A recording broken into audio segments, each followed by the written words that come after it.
ఈ రోజున ఇంతమంది యువత, ఆడపడుచులు, మహిళలు, పెద్దలు ఇంత పెద్ద ఎత్తున వచ్చి రోడ్ల మీదకి వచ్చి మాకు మద్దతు తెలుపుతున్నారంటే ఈ వైసీపీ ప్రభుత్వం పోవాలి, కూటమి ప్రభుత్వం రావాలి అన్న కోరిక ఈ రోజున సంకేతం, నిదర్శనం.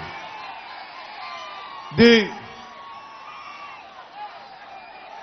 జనసేన, తెలుగుదేశం, భారతీయ జనతా పార్టీ ఈ మూడు ప్రత్యేకించి ఒక రోజున 2021లో వైసీపీ వ్యతిరేక ఓటు చీలకూడదని ఆ మాట అంటానికి కారణం ఇక్కడ ఉన్న యువత, మహిళలు, చిన్న బిడ్డలు.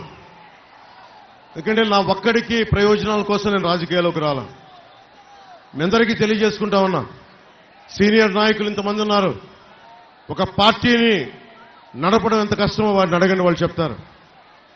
దశాబ్దం కాలం ఒక్క ఎమ్మెల్యే లేకుండా పార్టీని నడపగలిగానంటే మీ భవిష్యత్తు బాగుండాలి అన్న ఒక్క ఆకాంక్షే.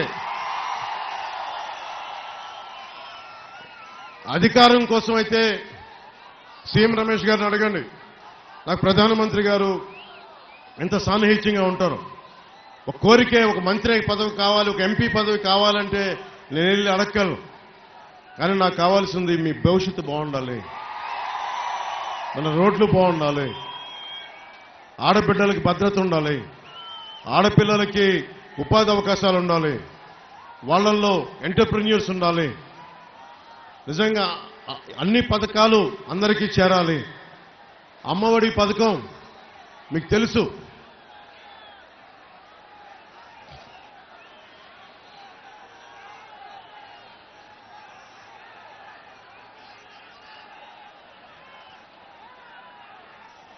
అమ్మఒడి పథకం పెట్టినప్పుడు ఒక్కొక్కళ్ళకి 15,000 రూపాయలు ఇస్తామని చెప్పి మాట ఇచ్చారు. సంవత్సరానికి 2002వ సంవత్సరం వచ్చేటప్పటికి 1000 రూపాయలు తగ్గించి 14,000 రూపాయలు చేశారు. ఇంకో సంవత్సరం తిరిగేసరికి 1000 రూపాయలు తగ్గించి 13,000 చేశారు. 21, 22లో మొత్తానికి వేయకుండా ఎగ్గొట్టేశారు డబ్బులు. 83 లక్షల మంది, ఎంతమంది బిడ్డలున్నా కానీ, నలుగురు బిడ్డలున్నా కానీ మేము అమ్మఒడి పథకానికి డబ్బులు వేస్తామని చెప్పి ప్రభుత్వంలోకి వచ్చిన తర్వాత ఒక్కడికే, ఒక బిడ్డకే ఇస్తామని చెప్పి 83 లక్షల మంది లబ్ధిదారులుంటే కేవలం 44 లక్షల మందికే అమ్మఒడి పథకం ఇచ్చారు. రకరకాల కారణాలు 44 లక్షల మందికి మీకు ఇస్తున్నామని చెప్పి, అదే అమ్మఒడికి ఇచ్చిన దానికే ఇచ్చింది 19,600 కోట్ల రూపాయలైతే మద్యం మీద అమ్మి నాన్న గొంతును తడిపి సారా నిషేధిస్తామని చెప్పి దాదాపు 1,00,000 రూపాయల కోట్లు ఈ రోజున నాన్న గొంతులో సారా పోసి సంపాదించాడు. ముఖ్యమంత్రి కాదు అతను, ఒక సారా వ్యాపారి. అతను ముఖ్యమంత్రి కాదు, అతను ఒక ఇసుక వ్యాపారి. ముఖ్యమంత్రి కాదు, అతను ఒక మనకి ల్యాండ్ని దోచే ఒక స్కామ్స్టర్ అతను. అలాగే మీ అందరికీ ఈరోజు నేను తెలియజేసుకుంటా ఉంది, భవిష్యత్తులో మీకోసం నిలబడే నాయకులు కావాలి. జనసేన నిజంగా త్యాగం చేశాం. ఈ రోజున ఎక్కడికి వెళ్ళినా అశేష ప్రజాభిమానం ఉంది. ఏ పార్టీకైనా సరే ఇంత ప్రజాభిమానాన్ని మా పార్టీకి సొంతం చేసుకోవాలన్న ఒక స్వార్థం ఉంటుంది.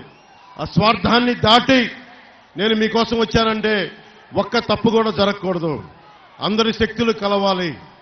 కేవలం 21 అసెంబ్లీ స్థానాలు, 2 పార్లమెంట్ స్థానాలు, అనకాపల్లి పార్లమెంటు స్థానం జనసేన అయినప్పటికీ కూడా కేంద్ర నాయకత్వం అభ్యర్థుల మేరకు సీఎం రమేష్ గారిని భారతీయ జనతా పార్టీ అభ్యర్థిగా మనస్ఫూర్తిగా గెలిపించాలి వారిని. ఇవన్నీ ఎందుకు చేస్తున్నాం మేము? రేపు పొద్దున ఒకసారి మీరు ఊహించుకోండి, అన్ని పథకాలు చెప్తాం, అన్ని పథకాలు చేస్తాం. మీకు తెలుసు మన 6 పాయింట్ ఫార్ములా ఏమేం భవిష్యత్తులో చేయబోతున్నాం. మన నాయకులందరూ ఇంటింటికి డోర్కి తిరిగి తెలియజేస్తా ఉన్నారు. వాటన్నిటికంటే కూడా నేను మీకు ఒకటి తెలియజేసుకుంటా ఉన్నా, రేపు పొద్దున అసెంబ్లీలో మీరు ఊహించుకోండి, ఒక కొనతాల గారు, మనకి మనోహర్ గారు, అలాగే బుద్ధ మండలి మనకి మండలి బుద్ధప్రసాద్ గారు, ఇలాంటి బలమైన నాయకులు రేపు పొద్దున అసెంబ్లీకి వెళ్ళి మన కూటమి ప్రభుత్వంతో ఏర్పడి మీ ప్రతి సమస్య కోసం పోరాడితే గొంతు ఎంత బాగుంటుందో, ఎంత బలమైన గళ వినిపించగలమో మీరు ఊహించుకోండి.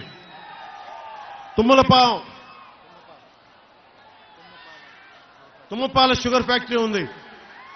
దారి పొడవున వస్తా ఉంటే, అన్న మా తుమ్మపాల షుగర్ ఫ్యాక్టరీ గురించి మాట్లాడుతున్నానంటే మాట్లాడమని చెప్పిన వారికి ఒకటే చెప్పా. 2014 నుంచి మన అనకాపల్లిలో తిరిగినప్పుడు పోరాట యాత్ర 2018లో తుమ్మపాల షుగర్ ఫ్యాక్టరీకి వెళ్ళాను. అక్కడికి నష్టాల కారణంగా మూసేస్తే, సమర్థవంతంగా నడపలేకపోతే మూసేస్తే కార్మికులకు ఆ రోజున ఒకటే హామీ ఇచ్చాం, నేను నిలబడతానని. అదే వైఎస్ జగన్ ప్రభుత్వం మేము వచ్చి దీన్ని తెరిపిస్తానని చెప్పి ఈ రోజున దాన్ని 300 కోట్ల రూపాయలకి సైలెంట్ గా మౌనంగా దాన్ని ఒక రియల్ ఎస్టేట్ పీస్ లాగా